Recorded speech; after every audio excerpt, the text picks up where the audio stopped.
Selamat pagi semuanya. Perkenalkan, nama saya Marlina Horo, NIM 312010-250 dari kelas TI 20A2.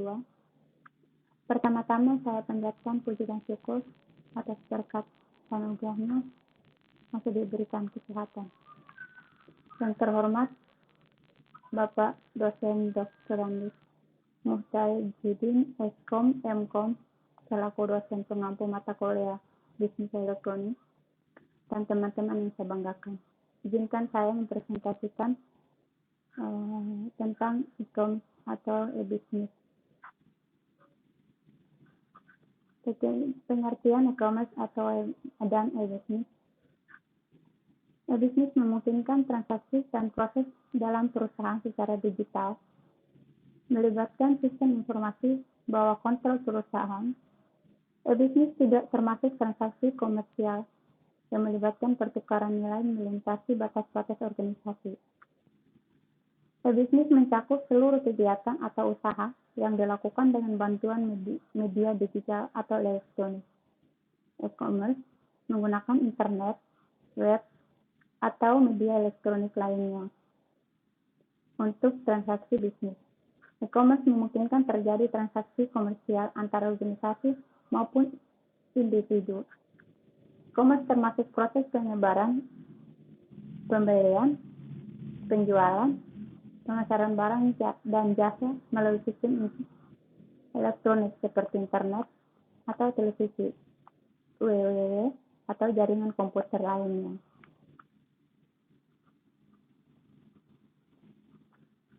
Perbedaan e-commerce dan e-business. E-commerce itu e-business dan e-business bisa kita bedakan dengan sangat mudah. Hampir semua e-commerce adalah bagian dari e-business. Jika tidak salah, apabila kita menyebutkan banyak toko online sebagai bentuk dari e-commerce ataupun e-business, tetap ada sebuah perbedaan antara kedua lainnya yang berbeda di dalam jaringan internet, yaitu satu, e-business mencakup area yang sangat luas melalui dari pembangunan modal, sumber daya manusia, dan teknologi, proses marketing dan pemasaran, manajemen perkantoran, proses audit, dan segala macam elemen lainnya. Sedangkan e-commerce hanya berfokus pada proses jual beli atau pemindahan tanganan yang dilakukan melalui proses transaksi secara elektronik di sebuah situs. Yang kedua, e-commerce merupakan bagian kecil dari sebuah e-business.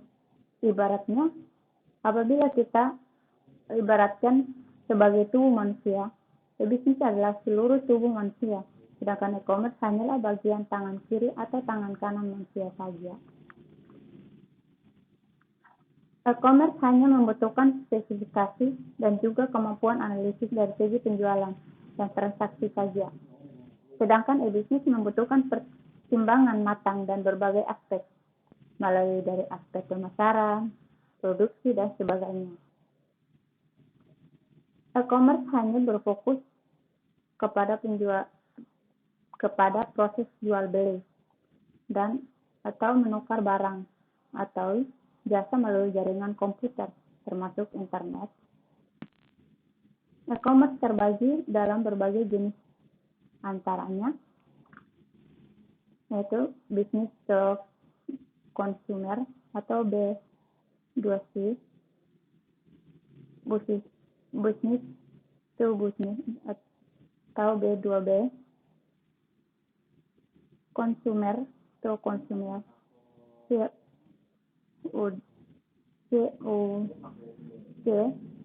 C2C, dan yang ketiga business to employee, B2E. Perbedaan dengan e-business yang mencakup lebih luas dari e-commerce. E-business adalah proses jual beli barang atau jasa, dan juga pelayanan konsumer bekerja sama dengan partner dan melakukan transaksi secara elektronik dalam sebuah perusahaan. E-business memiliki karakteristik tujuan yang sama dengan bisnis, secara konvensional. Hanya saja, e-bisnis memiliki subkultur yang berbeda. Bisnis mengadakan pertemuan antara pebisnis seperti halnya rapat di tempat khusus atau sekedar memperkenalkan dengan partner bisnis. Sedangkan e-bisnis mengandalkan media internet sebagai sarana untuk memperoleh tujuannya. Contoh bisnis yang terkenal di Indonesia adalah Kaskus. Dampak pengguna teknologi dan internet pada perusahaan e-bisnis dan e-commerce. Berdasarkan dari pembahasan terkait dampak pengguna teknologi dan sistem informasi pada perusahaan e-bisnis. Pertama, e-bisnis pada perusahaan terutama di Indonesia membawa dampak yang baik. Yang kedua, meningkatkan kinerja tiap perusahaan. Dan yang ketiga, e-commerce yang diimplementasikan mendapatkan respon baik dari para pengguna. Dan yang terakhir, e-bisnis dan e-commerce mampu membawa Indonesia ke kemajuan teknologi yang lebih baik. Perkembangan e-commerce di Indonesia terutama pada aplikasi Shopee. Dengan meluas perdagangan global, tidaklah cukup bagi sebuah perusahaan atau seorang entrepreneur hanya mengandalkan iklan atau selebaran brosur biasa untuk memajukan bisnis yang dijalankan seorang entrepreneur dan merchant yang berwawasan ke depan dan berusaha mengembangkan usaha secara luas. Dan e-commerce merupakan salah satu solusi untuk memperluas jaringan bisnis.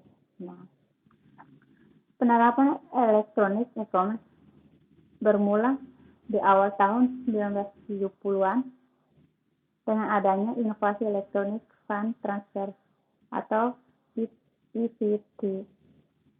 Saat ini masih terbatas pada beberapa perusahaan dan lembaga keuangan saja. Lalu muncul elektronik data interchange atau EDI yang tidak hanya melakukan transaksi keuangan serta memperbesar perusahaan yang berperan serta dengan adanya komersialisasi internet di awal tahun 1990-an serta pesatnya pertumbuhan pelanggan berpotensial, maka lahirlah istilah elektronik komersi atau e-commerce yang aplikasinya sangat berkembang pesat. Contoh kasus saat ini perkembangan bisnis melalui e-commerce, yakni Shopee. Shopee adalah platform perdagangan elektronik yang berkantor pusat di Singapura, di bawah SIA Group, sebelum dikenal sebagai Garena, yang dilahirkan pada tahun 2009 oleh Forsyth Lee. Shopee pertama kali diluncurkan di Singapura pada tahun 2015, dan sejak itu memperluas jangkauan ke Malaysia, Thailand, Taiwan, Indonesia, Vietnam, dan Filipina. Karena elemen mobile yang dibangun sesuai konsep perdagangan elektronik global, Shopee menjadi salah satu dari 5 startup e-commerce yang paling disruptif yang diterbitkan oleh Fin Asia. Shopee sendiri dipimpin oleh Sir Cheng. Sir Cheng adalah salah satu mantan PJ Rocket Internet yang pernah mengepalai Zora dan Lazada. Jika dibandingkan dengan situs lainnya seperti Bukalapak, Tokopedia, OLX, dan lain-lain, maka Shopee termasuk yang termudah dan minim pengalaman.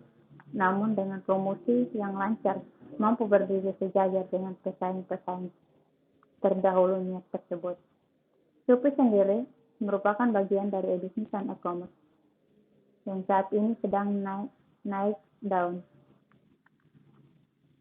Ini dikarenakan bermanfaatnya teknologi sistem informasi yang baik dan mengikuti zaman, sehingga mampu bersaing dalam dunia bisnis. Sistem manajemen yang dimiliki Shopee yaitu TPS atau strukturnya TPS, Transaction Processing System, yaitu ada MES, Manajemen Informasi Sistem, DSS, yaitu Decision Support System, dan Executive System Informasi.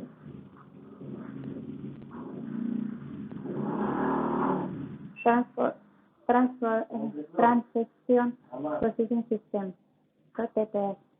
TPS adalah sebuah sistem informasi yang terkomputerisasi yang dikembangkan untuk memperoleh data dalam jumlah besar untuk transaksi bisnis rutin seperti daftar gaji dan inventarisasi. TPS berfungsi pada level organisasi, memungkinkan organisasi bisa berinteraksi dengan lingkungan internal. Data yang dihasilkan oleh TPS dapat dilihat atau dapat digunakan oleh manajemen. Sistem ini bekerja pada level operasional. Input pada level ini adalah transaksi dan kejadian. Proses dalam sistem ini meliputi perurutan data, melihat data, memperbaharui data, sedangkan outputnya adalah laporan yang detail, daftar lengkap, dan ringkasan. Pada studi kasus Shopee yang merupakan TPS, atau customer service sebagai resepsionis dan sebagai customer yang relatif official, penjual, yang kedua penjual ikut terlibat dalam proses transaksi yang ada. Yang kedua, penjual dapat juga memperbarui data dari produk-produk yang dijualnya. Dan ketiga, pembeli juga ikut terlibat dalam proses transaksi yang ada. Pembeli juga dapat menanyakan hal-hal yang terkait dengan kejadian. Yang ketiga, finansi. Finansi dapat melakukan pengolahan keuangan perusahaan dan juga dapat melakukan penginputan semua transaksi keuangan. Quality control. Quality control dapat memantau produk-produk yang dijual, bertanggung jawab untuk memperoleh kualitas terbaik dalam produk dan jasa perusahaannya oleh seller. Manajemen Informasi Sistem atau MIS. MIS mendukung spektrum tugas-tugas organisasi yang lebih luas dari TPS, termasuk analisis keputusan dan membuat keputusan. MIS menghasilkan informasi yang digunakan untuk membuat keputusan dan juga membantu menyatukan beberapa fungsi informasi bisnis yang dapat berkonterisasi atau basis data. Pada studi kasus Shopee yang merupakan MSC adalah marketing officer, yaitu dapat melakukan optimasi Shopee di mesin pencari. Dan yang kedua, bertugas membawa kemajuan dalam hal marketing perusahaan. Dan yang ketiga, melakukan optimasi di sosial media. Decision Support System atau DSS. DSS hampir sama dengan MSI karena sama-sama menggunakan basis data dan sumber data. DSS bermula dari MSI karena menekankan pada fungsi pendukung, membuat keputusan di seluruh tahap-tahapnya, meskipun keputusan aktual tetap berwenang eksklusif pembuat keputusan. Jenis-jenis DSS menurut tingkat kerumitan dan tingkat pendukungan pemecahan masalah adalah sebagai berikut. Yang pertama, mengambil elemen-elemen informasi. Yang kedua, menganalisis seluruh file. Dan yang ketiga, menyiapkan laporan dari berbagai file. Dan yang ketiga, memperkirakan akibat dari keputusan. Dan yang keempat, menyusulkan keputusan. Dan yang terakhir, membuat keputusan. Pada studi Cavey-Shuppi, yang merupakan DSS adalah, yaitu Sales Marketing Officer. Sales Marketing Officer yaitu pemimpin dari Marketing Officer, bertugas membuat keputusan atau kebijakan untuk kemajuan di bidang marketing perusahaan. Exclusive Information System atau EIS. EIS adalah sistem terkomputerisasi yang menyediakan akses bagi eksekutif secara mudah ke informasi internal dan eksternal yang relevan pada faktor penentu keberhasilan. Pada studi Cavey-Shuppi yang merupakan EIS adalah, yaitu Sales Executive Officer. Sales Executive Officer yaitu mengelola dan menganalisis segala aktivitas fungsional bisnis seperti operasional dan sumber daya manusia, keuangan, dan pemasaran. Dan yang kedua, bisa membuat kebijakan, prosedur, dan standar pada perusahaan. Keunggulan dan kelemahan aplikasi Shopee saat ini. Itu kelebihannya. Yang pertama, Shopee memiliki PageMate tersendiri yang dinamakan Shopee Pay. Dan yang kedua, tidak perlu mengeluarkan tenaga dan waktu untuk mencari barang yang dibutuhkan. Yang ketiga, dana yang sudah terbayar ditampung dahulu pada rekening penampungan, sementara nantinya dana tersebut baru disalurkan kepada penjual ketika pelanggan sudah menginformasikan penerima barang. Dan yang keempat, memiliki fitur terdekat yang memungkinkan pembeli mencari penjual terdekat dan posisi calon pembelinya berada. Dan yang kelima, adanya fitur beriklan bagi para penjual yang ingin produknya berada di urutan atas. Yang keenam, ada pula fitur live chat yang memungkinkan penjual dan pembeli berinteraksi mengenai produk yang dijual walaupun tidak bertemu muka. Dan yang terakhir, tersedianya kategori produk yang sangat luas. Hasil penjual bisa menjual jenis barang apa saja. Hal ini akan sangat menguntungkan bagi pihak penjual dan pembeli yang sangat mudah mendapatkan barang yang diinginkan. Dan yang kelemahannya, yang pertama, PageMate, Shopee, dan Shopee Pay belum dapat dipercaya tingkat keamanan sistemnya. Hal ini dikarenakan Shopee Pay sempat berhenti untuk beberapa saat. Yang kedua, Shopee bekerja sama dengan sistem tracking perusahaan ekspedisi seperti JNE, Pos Indonesia, dan lain-lain. Sehingga ketika server ekspedisi tersebut down, maka pelanggan tidak dapat menyelesaikan setting.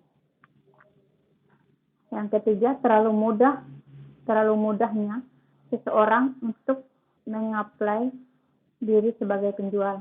Dan yang ketiga, situs yang sudah diakses pada waktu tertentu. Yang kelima, produk yang ditampilkan terkadang tidak sesuai dengan aslinya. Dan yang terakhir, tidak bisa terjadi harga tawar-menawar. Sekian, terima kasih.